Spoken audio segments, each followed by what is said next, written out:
বড় ম্যাচ, চাপটা বেশি। তবে বিরাট কোহলির হিসাবটা একটু আলাদা। রাজাধিরাজের কাছে যে চাপটাই প্রিয়, ওটাই যে কোহলির ব্যাটে ঘুমিয়ে থাকা আদিম কোনো দত্তের ঘুম ভাঙিয়ে তোলে। প্রমাণের কিছু নেই সত্য, তবে বিরাট তো প্রমাণ করতে চান না, তিনি করে দেখাতে চান। রাজার সবচেয়ে প্রিয় জিনিসটাই তো শাসন করা। অল্প সময়েও সেটা করে গেলেন। রয়্যাল চ্যালেঞ্জার্স বেঙ্গালুরুকে এনে দিলেন উড়ন্ত সূচনা।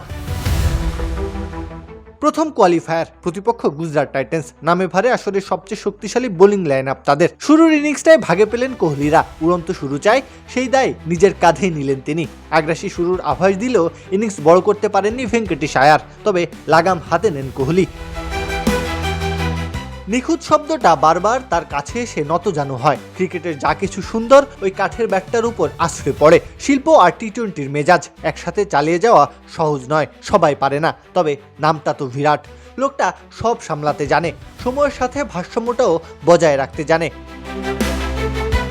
21 রানে প্রথম উইকেট পতনের পর দেবদূত পাদ্দিকালের সাথে 38 বলে 72 রানের জুটি। নিজের ব্যাটে তুলেছেন 25 বলে 43 রান। সংখ্যাটা খুব বেশি নয়। ব্যাটারের নাম যখন বিরাট, এটা নিয়ে সন্তুষ্ট হওয়া যায় না। তবে ইম্প্যাক্ট বিবেচনায় এর তুলনাও হয় না। 5-4 আর 1-6 দিয়ে সাজানো ইনিংসটা যে শুরুর পথ দেখিয়ে দিয়েছে।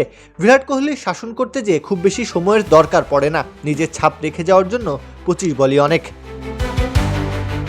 প্রত্যহ কাব্য, খেলা 71।